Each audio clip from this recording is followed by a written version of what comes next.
Walk into a high-rise apartment in Dallas, somewhere around the 30th floor, and everything feels like success. Floor-to-ceiling windows, a clean, minimalist setup, a $6,000 couch that no one really sits on, and a fridge that's somehow always half empty. The guy who lives there makes around $280,000 a year, orders food more than he cooks, and still checks his bank account before going out on weekends, not because he's broke, but because something feels off. Now, drive 15 minutes out of the city. There's a smaller house, nothing impressive from the outside, slightly older neighborhood, a driveway with a 5-year-old SUV. Inside, it's calm. No overthinking, no constant checking, no financial anxiety in the background. The person living there makes less, maybe $160,000, but somehow feels more in control. Same city, same economy, same inflation. Completely different experience of money. My name is Daniel, and I spend way too much time thinking about moments like this, when the numbers say you should feel secure, but your life doesn't match that feeling. Because what most people don't realize is that making more money doesn't remove financial pressure, it just changes where it hides. And the traps that show up at higher income levels are not loud. They don't look like bad decisions. They look like upgrades, opportunities, and normal next steps. That's what makes them dangerous. Because by the time you notice them, they've already reshaped your entire financial life. It usually starts in a way that feels completely harmless. You get a raise, maybe a significant one, and nothing dramatic happens. You don't suddenly go broke, you don't make reckless purchases, you just adjust. Your rent goes from $1,800 to $2,600 because it makes sense now. Your grocery bill quietly doubles because you stop checking prices. Subscriptions stack up. $12 here, $25 there, $60 for something you barely use, but none of them individually feel worth canceling. And over time, something subtle happens. Your financial baseline resets without you consciously agreeing to it. Now think about this for a second. If your income increases by $80,000 over a few years, but your lifestyle absorbs $70,000 of that without resistance, you didn't really move forward. You just built a more expensive version of the same life. And what's strange is that it doesn't feel like overspending. It feels like progression. That's the first trap. Not spending recklessly, but spending automatically. And it doesn't stop there. Because once your life reaches a certain level, maintaining it becomes its own kind of pressure. You're no longer just earning money, you're supporting a structure that requires that income to stay intact.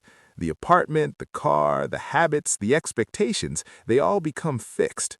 So now, even if you wanted to slow down, take a risk, or change direction, you can't do it as easily as you thought. This is where money quietly starts controlling you. And then something even subtler happens. You start associating your financial identity with specific decisions you made along the way.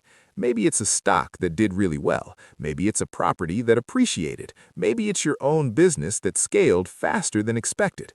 Whatever it is, it worked, and now it feels like part of who you are. So you hold on to it, not just logically, emotionally. Because selling it feels like you're giving something up, or worse, admitting that maybe it wasn't all skill. And this is where people slowly drift into risk without realizing it. One asset becomes a bigger percentage of everything you own. Your exposure increases, but it doesn't feel dangerous because it's familiar. But familiarity is not safety. History has a very consistent pattern when it comes to this. Things that perform extremely well tend to attract more belief, more capital, and more attachment right before they stop performing the same way. And when that shift happens, it doesn't feel like a normal loss, it feels personal. So people hold longer than they should, and that decision alone can erase years of progress. At the same time, there's another leak happening in the background that almost nobody pays attention to because it doesn't feel like a mistake. It feels like part of the system. Taxes. You make a gain, you pay a portion, and you move on. But what most people don't realize is how much control they actually have over that number. The difference between holding an investment for 11 months versus 13 months can literally cost you thousands. The difference between where your assets are placed, taxable accounts versus retirement accounts, changes how much of your returns you actually keep. And over 10, 15, 20 years, those small differences compound into something massive. Not because you made bad investments, but because you didn't structure them properly. And while all of this is happening, something interesting starts happening in your mindset. After a few wins, your confidence grows, not in an obvious way, but in a quiet internal shift where you start trusting your instincts more than the process. You begin to believe that you understand how things work, that you can spot opportunities, that you can move faster than before. And for a while, it works, because the environment supports it. Markets are up, opportunities are everywhere, and it feels like you figured something out. But here's the part most people miss. When everything is going up, your results don't actually tell you how good your decisions are. They just tell you that you're participating. The real test comes later, and by that time, most people have already increased their risk without realizing it. This is usually the point where I tell you to simplify everything, stick to basics, and avoid overcomplicating your strategy. But here's the thing, you already know that. Everyone does. The problem isn't knowledge, it's behavior. Because simple strategies feel slow when you're capable of doing more, and that feeling is expensive. If this is making you rethink how you're approaching money, by the way, you should probably subscribe.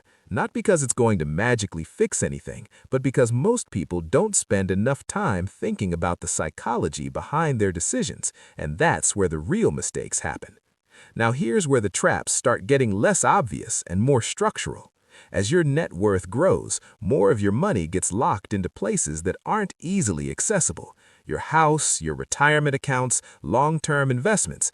On paper, everything looks strong, but in reality, your flexibility decreases. You can't move quickly. You can't take advantage of opportunities. You can't even access your own money with consequences. You're wealthy, but restricted. And that becomes a problem the moment life doesn't go according to plan. At the same time, your risk exposure increases in ways you don't think about, not in markets, but in real life. More assets mean more liability. More visibility means more vulnerability. And yet most people never adjust their protection.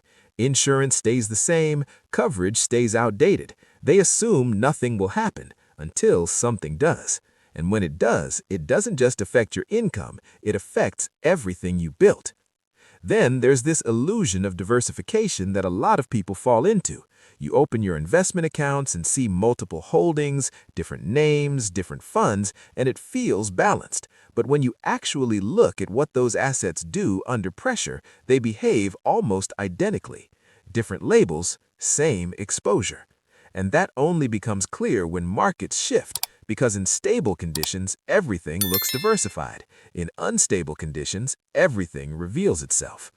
And then comes the part that almost nobody talks about, how your emotional response to money changes as the numbers grow.